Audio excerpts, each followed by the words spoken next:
direto para 46 municípios e 72 canais. No ar.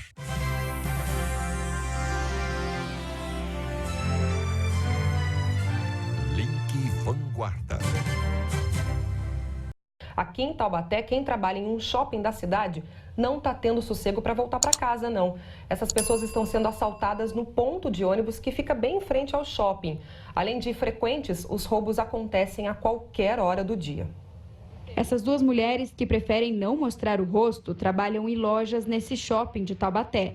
Na semana passada, depois de um dia inteiro de trabalho, elas foram assaltadas nesse ponto de ônibus.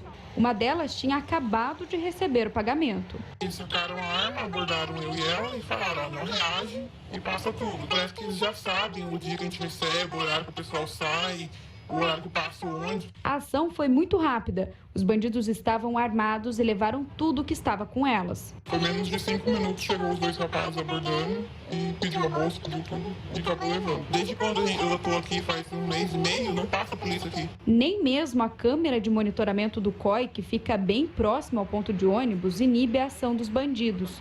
A Renata também trabalha numa loja dentro do shopping. Ela foi assaltada à noite no ponto de ônibus depois que saiu do trabalho. Os bandidos chegaram a pé e também roubaram outras pessoas que estavam no ponto. Estava com umas 5 pessoas ali, quando veio um rapaz, depois logo em seguida veio mais 3 rapazes junto com ele, começaram a assaltar as meninas do lado e já um outro rapaz já veio atrás de mim e já pediu celular, pediu bolsa. Eles saíram com a bolsa e com os outros pertences das meninas, andando normal na porta do shopping. Depois do assalto, a Renata ficou alguns dias sem trabalhar. Agora ela tem medo de voltar para casa de ônibus e precisa esticar o horário de serviço para voltar de carona. Para ela, falta policiamento no local. O pessoal falou da delegacia que o shopping não pede policiamento lá na porta. Nós não fomos a primeira e também não fomos a última a ser roubado lá dentro. Toda semana tem funcionário sendo roubado na porta do shopping. Ninguém do shopping quis gravar entrevista. Por nota, a administração disse que conversa com os órgãos de segurança e que reforçou a iluminação externa perto da entrada e saída de veículos para tentar deixar o local mais seguro. A Polícia Militar diz que faz rondas no local.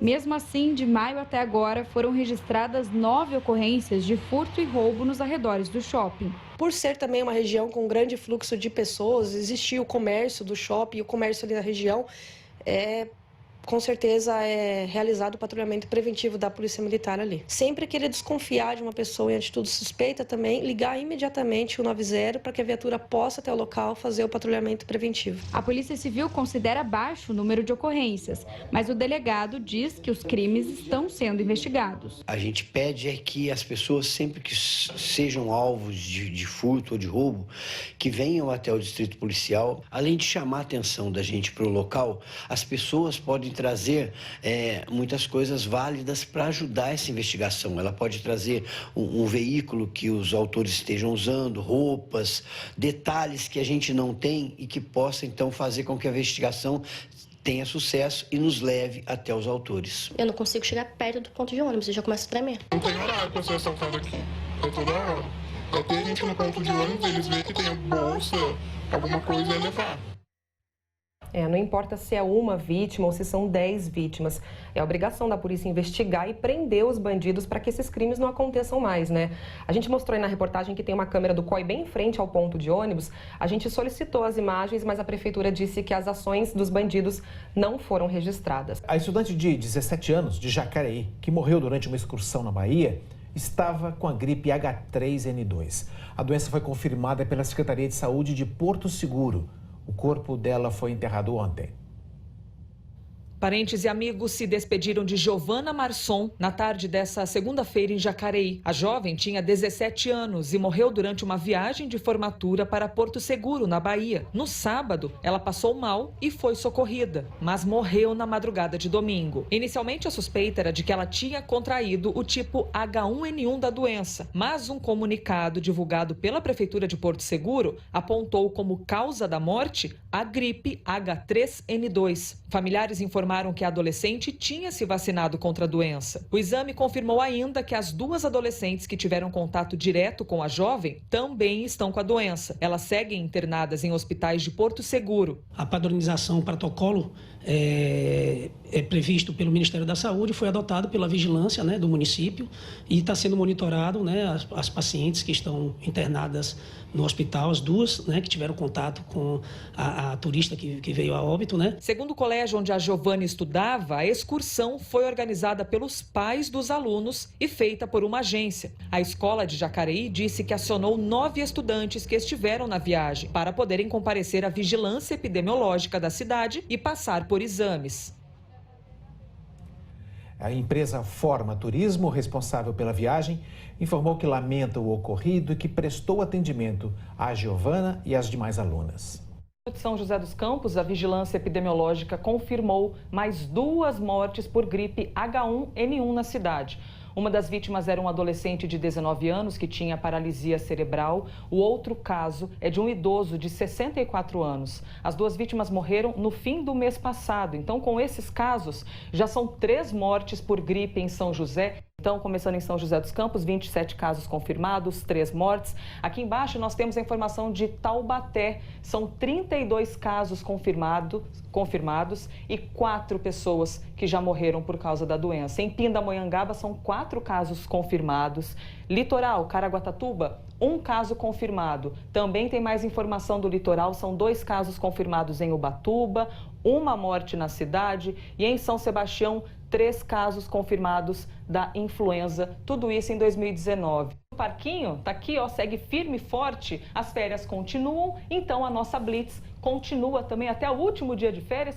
Vamos ver aqui o nosso mapa atualizado, será que aumentou muito? Tá aqui toda a área de cobertura da Rede Vanguarda e nós subimos para 195 reclamações. Na última vez que a gente mostrou o mapa eram 22 cidades, agora subimos para 25, vamos ver quem é que chegou aqui no nosso mapinha? Tá aí, ó, Arapeí, São Sebastião e Tremembé. São as 3 cidades novas do nosso mapinha. Vamos dar uma olhada nas mensagens, então, que tem chegado aqui pra gente. Cadê a nossa caixa de mensagem? As participações da internet. O Célio Roberto de Aparecida comentou aqui: vocês precisam conhecer o parquinho da cidade de Aparecida, no bairro São Sebastião. É o único que está conservado na cidade, o único parquinho numa cidade como Aparecida, tão grande. Será que não tem criança na cidade precisando de parquinho? Estranho, hein? Só ter um numa cidade inteira. Ilse Passini, em Caraguá. Aqui no Porto Novo tem a praça de eventos, bem conhecida, né? Tem vários eventos que acontecem lá, só que não tem um espaço para as crianças. É um espaço que fica muito tempo sem utilização, pois os eventos geralmente são em fins de semana ou nas temporadas. Está aqui o pedido da Ilse, que no Porto Novo não tem parquinho. Vamos para a Cunha, que é a participação do Zoneu Santos. Garanto que 90% pelo menos dos bairros de Cunha não tem área de lazer nenhuma. O meu, bairro da Bocaina, até tinha, mas por falta de cuidados está se deteriorando. Quantas mensagens, em quantas reclamações? Vamos voltar para o nosso mapa, então. No meio de todas essas reclamações, nós temos uma cidade com 15 pedidos diferentes. E vai acender aí para vocês, quer ver? Olha lá, 15 pedidos, onde? Em Caçapava, muita gente pedindo área de lazer. Uma das pessoas no meio desse mapa é a Sabrina Guimarães. Ela é do bairro Aldeias da Serra, é de Caçapava, pediu a nossa força. Então, para onde vamos agora? Ao vivo com o Pedro Melo? Para o bairro da Sabrina. Pedro Melo, qual que é a reclamação do pessoal aí? Tem um parquinho e não recebe manutenção, tá tudo quebrado, ou simplesmente não tem? Por enquanto eu só tô vendo um amontoado de terra aí, não sei se vai ter parquinho nesse lugar não, hein? Boa tarde. Olá, muito boa tarde. Não, nada de parquinho por aqui. E o que os moradores querem, né? É uma área de convivência que eles mesmos às vezes acabam improvisando para poder fazer uma festa no bairro ou até mesmo para que as crianças possam brincar. Eles até tentam cuidar dessa área aqui. Mas olha, você viu aí um amontoado de terra de uma obra que ficou parada, é isso? Parada, isso mesmo. A empresa veio, começou o asfalto e abandonou. Aí a nossa pracinha, que seria uma área de lazer, ficou com essa sujeira. E o que a gente pede da prefeitura é que ela venha e limpe para que a gente possa aproveitar enquanto a obra não retoma. Inclusive, vocês fizeram uma festinha aqui, vocês mesmos que organizaram a praça. Isso, a gente organizou a praça, mas a prefeitura entrou, limpou pra gente, que também estava suja. Só que a gente precisa hoje usar o espaço, porque do jeito que tá, não dá, né? Para as crianças brincar, na Jara você estava falando, não tem espaço, né? E o mais próximo não é nada próximo. Não tem espaço, é perigoso. Aí esconde enormes riscos para as crianças mesmo. A gente quer só uma limpeza. Que eles tiram essa terra, esse resto de construção que está jogado aí E um parquinho. O parquinho, se possível, a gente quer também, mas só deles limparem já dá um up para a própria comunidade, né? É porque para a criançada poder brincar, não dá para brincar numa área assim, ainda mais com essa questão de que eles precisam, né, de uma área de lazer, que é óbvio, muito provavelmente uma coisa está ligada à outra. O secretário de Obras está aqui comigo, Cláudio Vanelli, pode conversar com a gente. Dificilmente a Prefeitura de Caçapava conversa com a Vanguarda, mas que bom que você veio para falar com a gente aqui no link. Secretário, não tem asfalto aqui, muito provavelmente é isso que impede, inclusive, de uma área de lazer para os moradores? Sim, é verdade, essa praça, como a gente está em processo de obras, né, esse bairro está sendo para ser asfaltado, inclusive esse mês deve retomar, né, a obra, e então esse processo da própria empresa, ela usa a área verde, a área institucional, para usar o material, guardar o material, colocar máquinas e tal. Mas agora, terminando isso, a gente já vai retomar, inclusive já me comprometi com elas, a gente vinha aqui limpar essa praça. O que parou a obra, secretário? É que, na verdade, houve pediu um aditamento, né, a empresa, e realmente ela conseguiu, e agora daí teve que passar para a Câmara, para aprovar, aprovou. Agora Desenvolve São Paulo também, o banco já liberou, agora falta só a assinatura do contrato. Quando é que retoma, então, a obra e em quanto tempo ela deve ficar pronta? Não, ela deve retomar agora em 20, 30 dias, tá? E deve ficar pronto depois de mais 90 dias.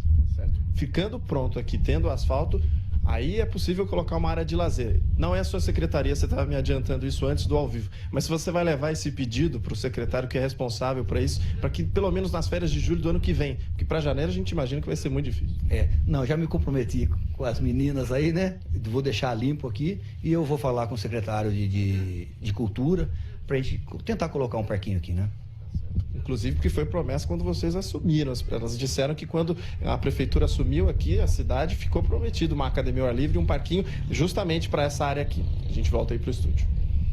Promessas, Pedro Melo, promessas das prefeituras. Muito obrigada, viu? A gente, deseja com muita sinceridade que esse parquinho realmente saia ali para o pessoal. Caçapava recebeu 15 reclamações diferentes, tá? Não é só desse bairro que a gente está falando, são muitas outras. A gente tem bairro aí como Vera Cruz, bairro do Sapé, Chácara Germana, Jardim Panorama. É muita gente em Caçapava esperando por um parquinho que seja no bairro deles. Voltando a falar do período de férias, como é que você está fazendo para ocupar o tempo dos seus filhos, hein? Haja criatividade, é muita energia nas crianças, além de pensar na segurança delas, inclusive dentro de casa. De manhã, uma tranquilidade, aquela preguiça, criançada pegando no tranco. Cafezão da manhã com direito a bolo de chocolate, pão de queijo. As férias são muito legais mesmo, ainda mais quando elas acordam de vez. Ó, no 3 vamos correr, hein? Tá. 1, 2, 3 e... já! Vai! A Sofia ganhou, Sofia! Na casa da Juliana, as duas meninas, a Ana Júlia e a Ana Sofia, são bem diferentes. Cada uma exige um tipo de atenção da mãe. A Júlia é mais tranquila, mais na dela, e a Sofia mais agitada. Então tem que estar sempre mais de olho na Sofia. Elas têm muitos brinquedos e ficam livres pela sala, corredor, sempre com a supervisão da Juliana, que entra de férias junto com elas. A mãe tem que se reinventar, né? Milhões de coisas, né? Sessão pipoca. Isso quando eu tenho sobrinhos que vêm também. São 5, aí junta todo mundo aqui. É mesmo? Junta todo mundo aqui pra brincar, assistir TV e aqui eles ficam. O resto do dia, porque elas não dormem à tarde. Acordam tarde, porém vão até a noite. O dia todo. Às vezes, uma amiguinha aparece para se juntar às duas. Enquanto a brincadeira rola solta, claro que ele tá sempre ali, fisgando a atenção de alguém. A Ana Sofia, que é mais novinha, adora brincar de fazer comida. Escuta o menu. Arroz, feijão e linguiça. É a sua comida predileta? Sim. Só que a Ana Sofia anda sentindo um pouco da falta da irmã. E sabe por quê? Eu fico brincando e ela fica jogando o celular dela. Ixi, verdade, Ana Júlia? Eu brinco sim com ela. Sua mãe, ela fica bastante tempo com vocês ou como é que é? Porque ela tem que arrumar a casa. Ela fica bastante tempo com a gente. E depois arruma a casa também. A Juliana tem uma certa vantagem na sala. Nada pendurado, não tem estante, objetos que oferecem riscos. Foi isso que a Sabrina, que é pedagoga, reparou nessa casa. Aliás, ela aproveitou a visita para reforçar algumas orientações. Nós temos a tomada, né? Por mais que seja uma tomada de telefone, ela precisa ser tapada. Esse fio, se possível, está colado direto na parede para segurança. Temos uma mesa de café bem bonita, mas a xícara é aconselhável trocar por copinho de plástico, né? Essa faca também, ela deve ser utilizada e retirada da mesa, para que a criança não possa correr o risco de estar se machucando. Os cuidados exigem bastante atenção, ainda mais quando existem mais crianças juntas. A gente faz uma orientação para que sejam realizadas brincadeiras em grupo, para que ela consiga agregar essas 7 crianças, para que uma pessoa só possa tomar cuidado. Mas esses cuidados têm que ser dobrados, com segurança, né? Se caso tiver alguma criança mais sapequinha, a gente pede que outra pessoa acompanhe também. E se tiver 4 sapequinhas, como é que fica? Nossa, é muito sapequinha. Gostei do menu dela, arroz, feijão e linguiça. Acabou, fez ali na brincadeira a comida. Aliás, agora na hora do almoço, que bom seu menu, hein? Mas tem de ter cuidado, né, Abranches? Não tem jeito. Você descuida, a criança já está em outro cantinho. E a ciência ainda não conseguiu explicar por que a tomada atrai tanto as crianças, né? Elas querem enfiar o dedinho lá, incrível, né? Que curiosidade. Tome cuidado que as férias estão aí e aí você vai conseguir agitar bastante. O que não falta são brincadeiras agradáveis da infância para colocar as crianças em atividade, até de repente longe do celular. Ainda falando em saúde, julho é o mês de prevenção contra uma doença grave e que pode levar à morte. É a hepatite. Várias cidades fazem campanha nessa época do ano. Taubaté também aderiu à campanha e é sobre isso que eu falo agora ao vivo com o Bruno Pellegrini. Ô Bruno, o grande problema da hepatite é que é uma doença silenciosa, ou seja, a pessoa pode estar doente e nem saber, né? Boa tarde.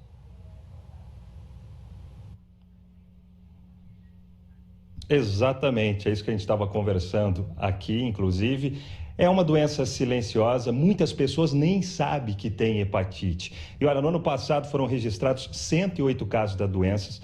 O dobro, né? Foi 51 em 2017, quer dizer, quase dobrou esse número, mais do que dobrou esse número registrado aqui em Taubaté. Eu vou conversar agora com o Carlos, vai dar os detalhes para a gente.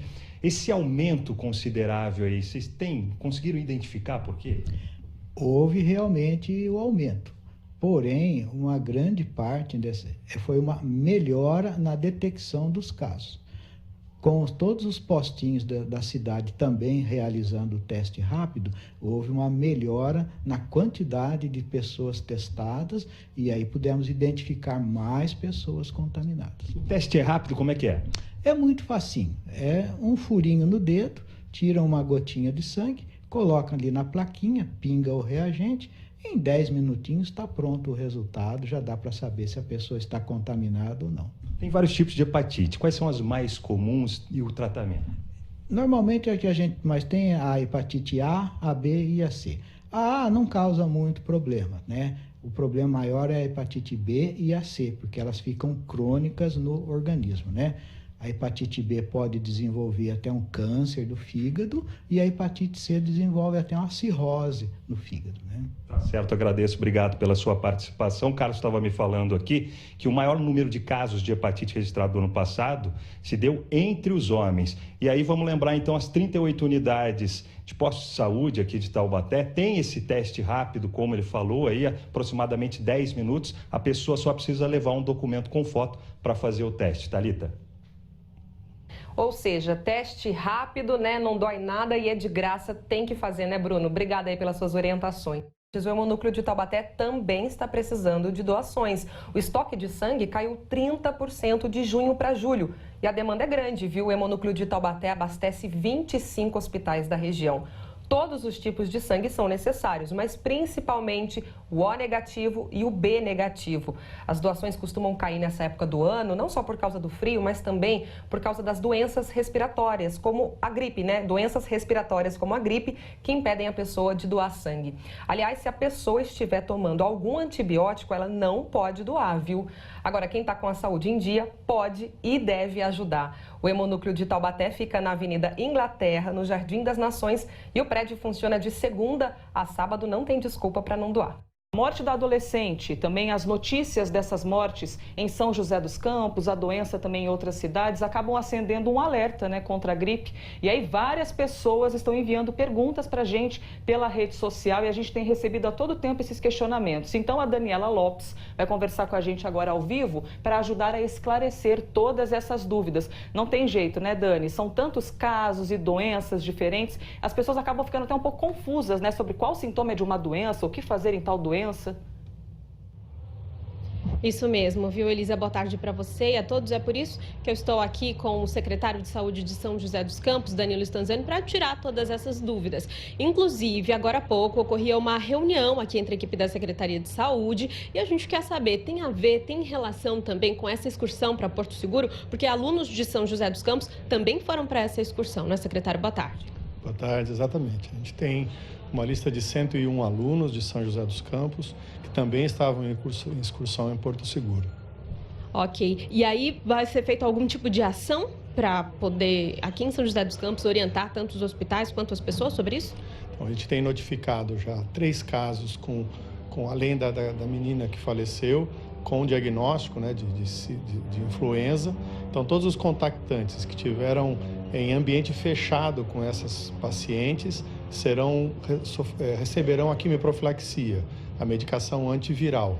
Então, quem esteve no mesmo chalé que ela e quem viajou no mesmo carro que essas pacientes receberá a quimioprofilaxia segundo o protocolo do Ministério da Saúde. Bom, essas pessoas que tiveram esse contato, né, vão receber essa medicação, mas quem também tiver em dúvida em relação a sintomas, como diferenciar uma gripe comum desses 2 casos mais graves, né, H1N1, H3N2, qual a diferença entre esses vírus? Bom, a questão é, eles são da mesma família, são mutações do mesmo vírus e a cada ano a gente vê mutações diferentes, mas são da mesma família do H1N1 e causam os mesmos sintomas e problemas na saúde. A gente está orientando todos os hospitais com a lista dos pacientes, das pessoas que viajaram nessa excursão, para que caso algum desses pacientes procure a unidade de pronto atendimento, pública ou privada, com sinais de gripe, com sinais de H1N1, que notifique a vigilância epidemiológica do município, a nossa vigilância aqui, para que a gente faça o contato, investigue todos os contatos que eles tiverem, para caso seja necessário, a gente faça a quimioprofilaxia. Ok, secretária, nós recebemos então, como a Elisa disse, vários questionamentos de pessoas pelas redes sociais do Link Vanguarda. A gente vai agora trazer aqui uma dessas perguntas. O Ricardo Marques, ele pergunta, no caso da menina de Jacareí, mesmo ela tendo recebido a vacina, como afirmou um familiar, o que pode ter acontecido com ela? Que então, assim, quem recebeu a vacina ainda corre risco de ter a doença?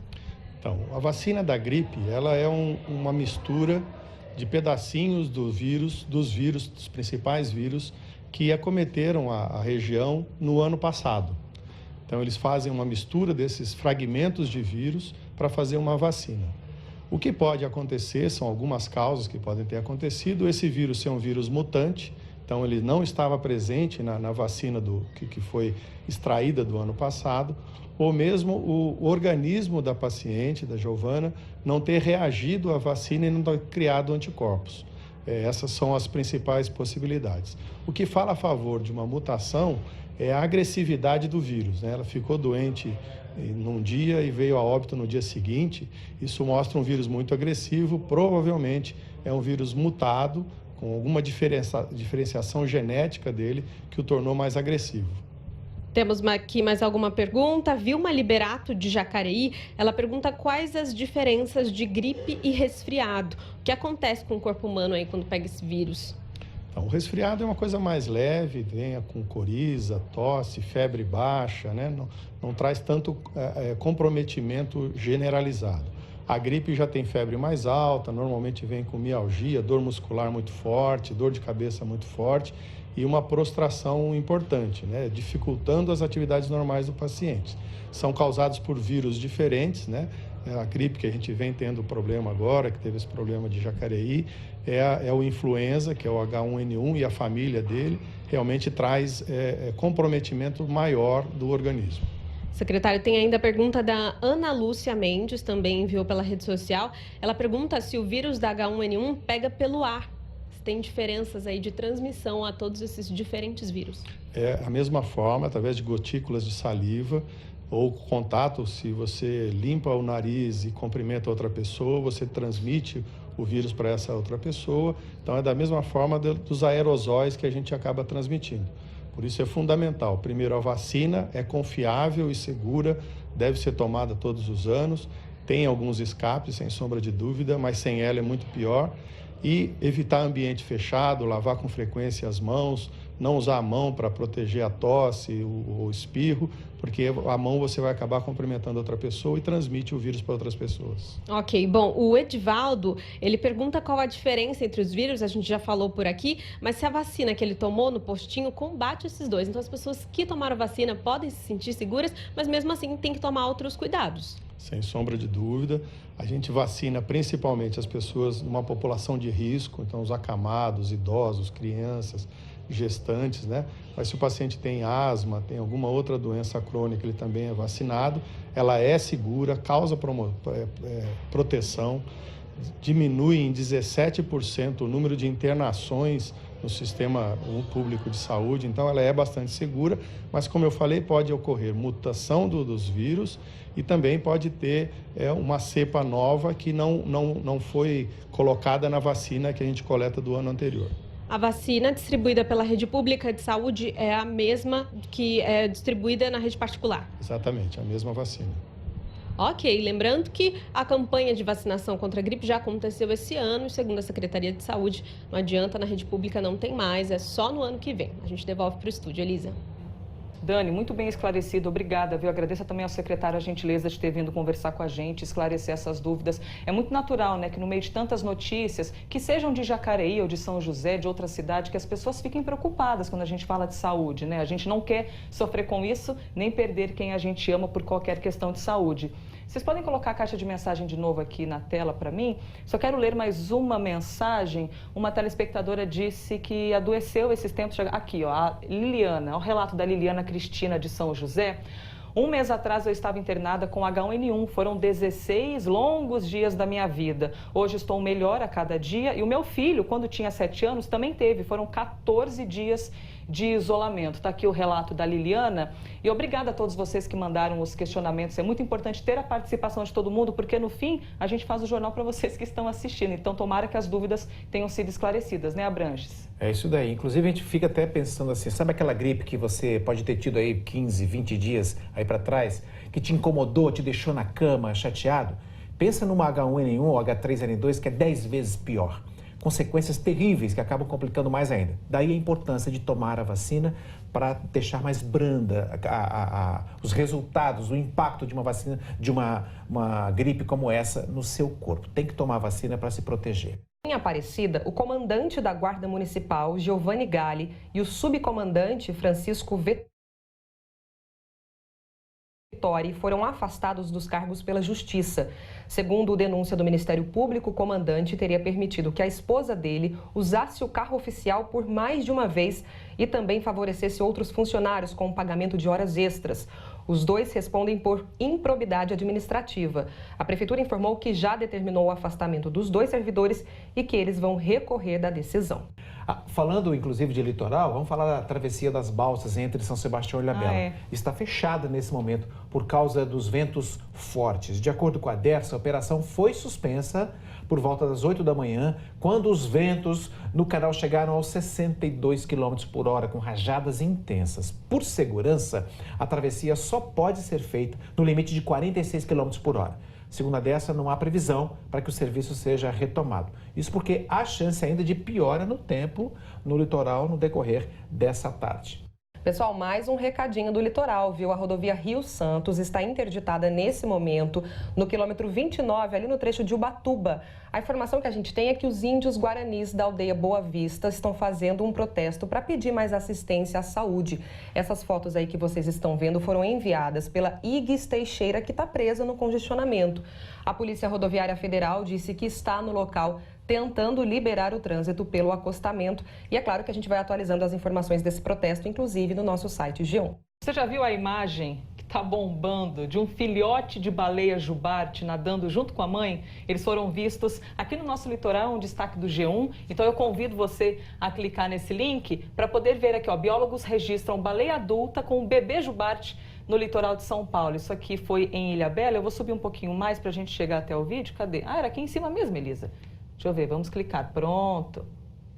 Tá aqui, ó. Deixa eu aumentar a imagem que vocês vão vê-la aí junto, tá vendo? Batendo a cauda, esse é um filhote de jubarte e pelo registro dos biólogos, esse filhote teria nascido aqui na região mesmo. E vejam só que interessante, já nasce com 4 metros de comprimento e pode nascer já pesando quase 1 tonelada. Olha isso, Abranches. E gostando da mamãe, né? Gostando da mamãe. Ele Olha fica aí. coladinho na mamãe até mais ou menos 1 ano de vida, que é quando começa o período de desmame, até porque é um bebê, ele precisa mamar. Essa imagem aqui é sensacional. Veja aí com a tela... Ah, já saiu? Tá aí a imagem de novo. Essa é sensacional.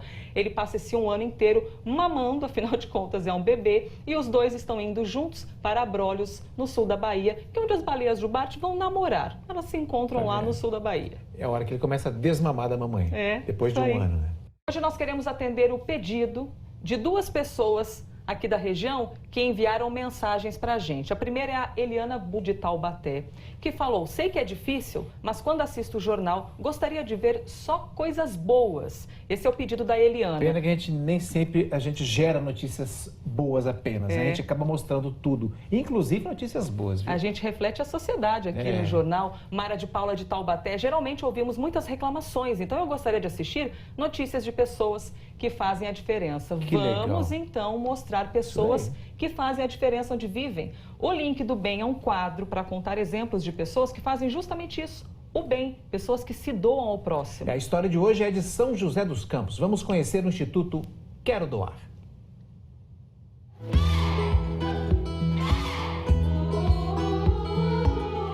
Aproximadamente 10 anos atrás, eu comecei a trabalhar com crianças e adolescentes, sempre voltados para o trabalho da igreja.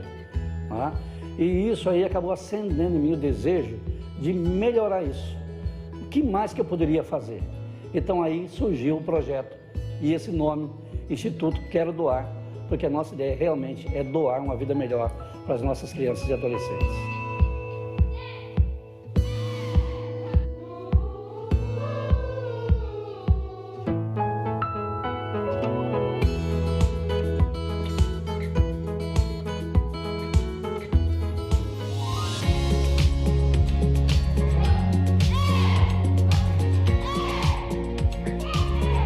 E aqui basicamente nós trabalhamos com 3 coisas: o esporte, música, princípios bíblicos, que a gente acha que norteia a vida de uma criança e de um adolescente, para que ele se torne um cidadão melhor. Eu ali falou do projeto dele, né? Da vontade de criar esse projeto, e me chamou para ser um dos parceiros. E na hora eu acertei, né? Acho que, quer dizer, esporte cuida da população, igreja cuida da população também, da comunidade, então juntou o útil com o agradável. Meu pai não tinha condições de pagar a academia. E eu tinha o meu professor, que ele me dava bolsa. Então eu acho mais uma obrigação hoje eu fazer a mesma coisa. Que eu sei que tem muita gente que está na minha situação como eu era antigamente, né? Pessoas humildes que não têm condições de pagar uma academia. Eu tenho um dom que acho que é Deus que me deu. Então eu tenho que aproveitar esse dom que eu tenho para passar para frente, né? Porque quando a gente começa, as pessoas acham que é difícil. Mas quando a gente vai acostumando, já fica mais fácil. Eu vim para aqui através da minha mãe, que ela conheceu e me trouxe aqui para mim participar. É bem legal, né? Porque, tipo assim, gente que não tem muitas condições financeiras pode participar. Eu aprendi aqui muito respeito, respeitar o próximo, disciplina, determinação, força de vontade e dedicação. Eles estão sempre muito dispostos a ajudar, ajudam muito na educação. Às vezes a gente como pai, a gente fala, mas na verdade o filho escuta o mestre muitas vezes, né? Eu acho que é uma coisa de disciplina muito boa para eles também, eu acho bem importante.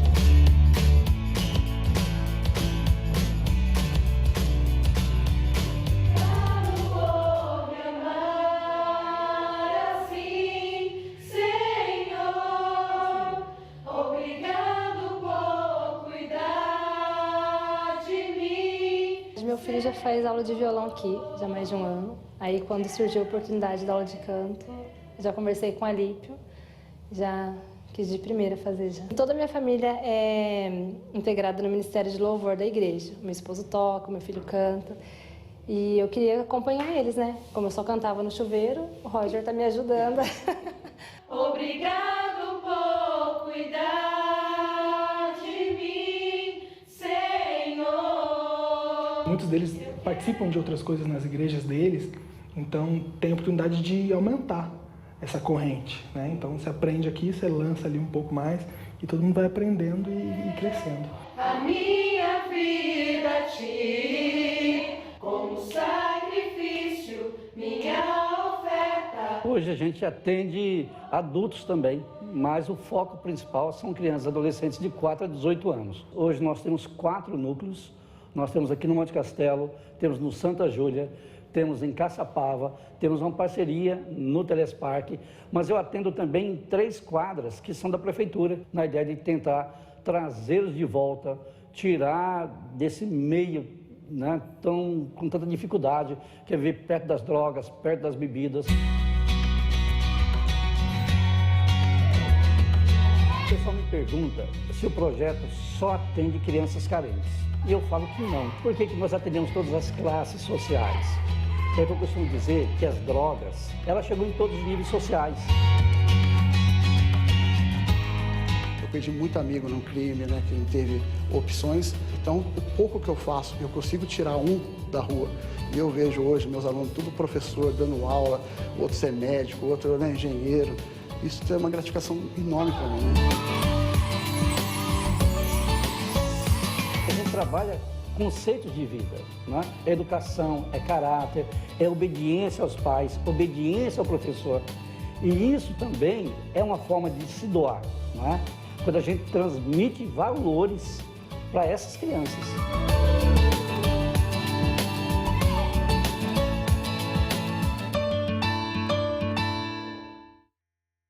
Alípio Vilar, fundador do Instituto Quero Doar. Sinta-se abraçado à distância por você poder compartilhar tantas coisas boas com crianças. A gente sabe que quando se trabalha com crianças, está se fazendo uma semeadura, né, Elisa? A colheita não é agora. Agora é hora de pegar o que há de mais fértil na intimidade de cada um e trabalhar ali a disciplina, trabalhar a atividade em equipe, respeitar o grupo e esperar. E semear ali esses valores cristãos que a gente sabe que é assim, que lá na frente, na hora de formar família, na hora de buscar uma profissão, vai ser com retidão, vai ser com honestidade, com respeito ao próximo. Começa assim, ó, numa aula de taekwondo, numa aula de música. E as mães aproveitaram e embalaram também, começaram a cantar lá, você viu, né? E até independentemente da religião, né? Aqueles valores tão bons para todos nós. Vocês viram ali a mãe falando, às vezes ele respeita mais o mestre do que a mim mesma, né? Então, é uma atividade muito interessante. E obrigada a vocês que pedem para que a gente exiba esse tipo de reportagem, que pedem reportagens que compartilhem coisas boas, pessoas que fazem o bem. Tá aí um exemplo. Se alguém quiser participar das atividades que vocês viram, é só procurar a sede do Instituto, que fica na Avenida Brasil, número 660, no bairro Monte Castelo, em São José. Funciona das 6 da tarde até as 8 horas da noite. E compartilhe o bem com todo mundo.